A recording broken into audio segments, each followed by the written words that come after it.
ಈ ಸ್ವತ್ತು ಪಡೆಯಲು ಕಚೇರಿಗೆ ಅಲೆದು ಸುಸ್ತಾಗಿದ್ದಾರೆ.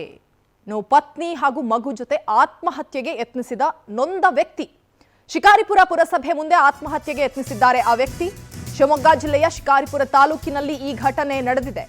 ಈ ಸ್ವತ್ತು ಪಡೆಯೋದಕ್ಕೆ ಕಚೇರಿಗೆ ಅಲೆದು ಸುಸ್ತಾಗಿ ತಮ್ಮ ಪತ್ನಿ ಹಾಗೂ ಮಗು ಜೊತೆ ಆತ್ಮಹತ್ಯೆಗೆ ಯತ್ನಿಸಿದ್ದಾರೆ ಇಲ್ಲೊಬ್ಬ ವ್ಯಕ್ತಿ. ಶಿಕಾರಿಪುರ ಪುರಸಭೆ ಮುಂದೆ ಆತ್ಮಹತ್ಯೆಗೆ ಯತ್ನಿಸಿದ್ದಾರೆ. ಶಿವಮೊಗ್ಗ ಜಿಲ್ಲೆಯ ಶಿಕಾರಿಪುರ ತಾಲೂಕಿನಲ್ಲಿ ನಡೆದಿರುವಂತಹ ಘಟನೆ. ಬಿವೈ ವಿಜಯೇಂದ್ರ ಕ್ಷೇತ್ರದ ಪುರಸಭೆಯಲ್ಲೇ ಅವ್ಯವಸ್ಥೆ ಇದೆ. ಶಿಕಾರಿಪುರದ ಜಯಣ್ಣ ಲೇಔಟ್ನಲ್ಲಿ ನಿವೇಶನ ಖರೀದಿ ಮಾಡಲಾಗಿತ್ತು. ಈ ಸ್ವತ್ತುಗಾಗಿ ಹಲವು ವರ್ಷಗಳಿಂದ ಮುನಿರತ್ನ ಅಲೆದಾಡ್ತಾ ಇದ್ದಾರೆ. ಇದರಿಂದ ಮನನೊಂದು ಮುನಿರತ್ನ ಆತ್ಮಹತ್ಯೆಗೆ ಯತ್ನಿಸಿದ್ದಾರೆ. ತನ್ನ ಪತ್ನಿ ಹಾಗೂ ಮಗುವಿನೊಂದಿಗೆ ಪೆಟ್ರೋಲ್ ಸುರಿದುಕೊಳ್ತಿದ್ದಂತೆ ಸ್ಥಳೀಯರು ಅವರನ್ನ ರಕ್ಷಣೆ ಮಾಡಿದ್ದಾರೆ. 15 ದಿನಗಳಲ್ಲಿ ಸಮಸ್ಯೆ ಪರಿಹಾರ ಮಾಡುವುದಾಗಿ ಭರವಸೆಯನ್ನ ಕೂಡ ನೀಡಲಾಗಿದೆ. ಮುನಿರತ್ನಗೆ ಪುರಸಭೆ ಮುಖ್ಯಾಧಿಕಾರಿ ಭರತ್ ಈ ಭರವಸೆಯನ್ನ ನೀಡಿದ್ದಾರೆ.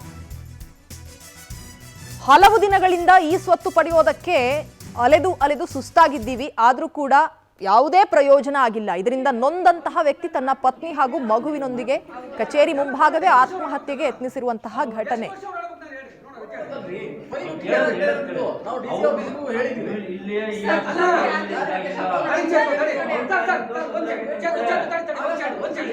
ಪುರಸಭೆ ಅಧಿಕಾರಿಯಾಗಿರುವಂತಹ ಭರತ್ ಅವರು ನಮಗೆ ಸಂಪರ್ಕಕ್ಕೆ ಸಿಕ್ಕಿದ್ದಾರೆ. ಸರ್ ನಮಸ್ತೆ. ಸರ್ ನಮಸ್ತೆ ಮೇಡಮ್. ಸರ್ ನಮಸ್ತೆ. ಗೊತ್ತಾಗಿರ್ಬೋದು, ನೀವೀಗ ಭರವಸೆ ಕೂಡ ಕೊಟ್ಟಿದ್ದೀರಿ. ಸರ್ ಯಾಕೆ ಹೀಗಾಗುತ್ತೆ ಅಂತ ಅಂದ್ರೆ, ಈಗ ಏನೋ ಒಂದು ನಮ್ಮ ಸರ್ಕಾರಿ ಕೆಲಸ ಆಗ್ಬೇಕು ಅಂತಂದ್ರೆ ಜನಸಾಮಾನ್ಯರಾಗಿ ಒಂದು ಪ್ರಶ್ನೆ ಕೇಳಬಹುದು ನಾವು ಈ ಸಂದರ್ಭದಲ್ಲಿ. ಯಾಕೆ ಇಷ್ಟು ತಡ? ಒಬ್ರು ಸೂಸೈಡ್ ಮಾಡ್ಕೊಳ್ಳೋ ಲೆವೆಲ್ಗೆ ಹೋಗುತ್ತೆ ಅಂತಂದ್ರೆ ಎಲ್ಲಿದೆ ಸರ್ ನಮ್ಮ ಸಮಾಜ ಅಂತ? ಮೇಡಮ್, ನಾವು ರೂಲ್ಸ್ ಮತ್ತೆ ಸಾರ್ವಜನಿಕರಿಗೆ ಸರ್ವಿಸ್ ಕೊಡ್ಲಿಕ್ಕೆ ಅಂತಾನೆ ನಾವು ಟ್ರೈ ಮಾಡ್ತಾ ಇರ್ತೇವೆ. ಬಟ್ ಏನಾಗುತ್ತೆ, ಕೆಲವೊಂದು ಟೈಮ್ ಅಲ್ಲಿ ನಮ್ಗೆ ರೂಲ್ಸ್ ಏನಾಗುತ್ತೆ, it will be little difficult for us to give service to the society. For example, ಈ ಕೇಸಲ್ಲಿ ಏನಾಗಿದೆ, ನಾನು ಇಂಡೆಪ್ತ್ ಆಗಿ ಸ್ಟಡಿ ಮಾಡಿದ್ದೀನಿ. ಪಾಪ 2 ವರ್ಷದಿಂದ ಅಡ್ಡಾಡ್ತಿದೀವಿ ಅಂತ ಹೇಳಿದ್ರು. ನಾನು ಈ ಕಚೇರಿಗೆ ಬಂದು ಮುಖ್ಯಾಧಿಕಾರಿಯಾಗಿ ಬಂದು 1 ವರ್ಷ ಆಯ್ತು.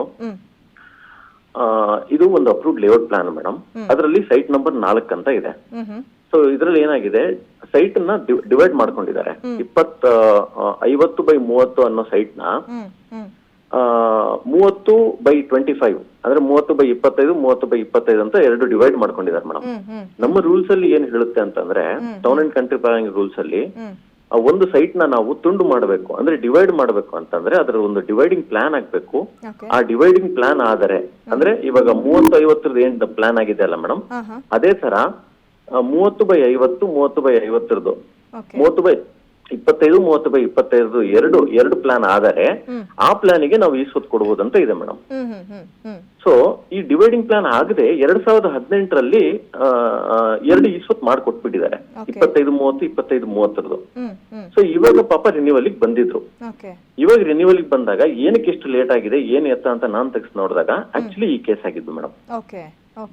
ಸೊ ಅದಕ್ಕೆ ನಾನೇನ್ ಹೇಳಿದೆ, ಆಯ್ತು ಸ್ಪೆಷಲ್ ಕೇಸ್ ಆಗಿ ನೋಡ್ಬಿಟ್ಟು ಇದು ನಾವೇನಾದ್ರೂ ಸರ್ಕಾರದ ಮಟ್ಟದಲ್ಲಿ ಅಥವಾ DC ಆಫೀಸಲ್ಲಿ ನಾವು ಚೆಕ್ ಮಾಡ್ಬಿಟ್ಟು ಡಿಸ್ಕಸ್ ಮಾಡಿ ಹೇಳ್ತೀವಿ, ನೀವು ಯೋಚನೆ ಮಾಡ್ಬಿಡಿ ಅಂತ ಹೇಳಿದ್ದು ನಾವು.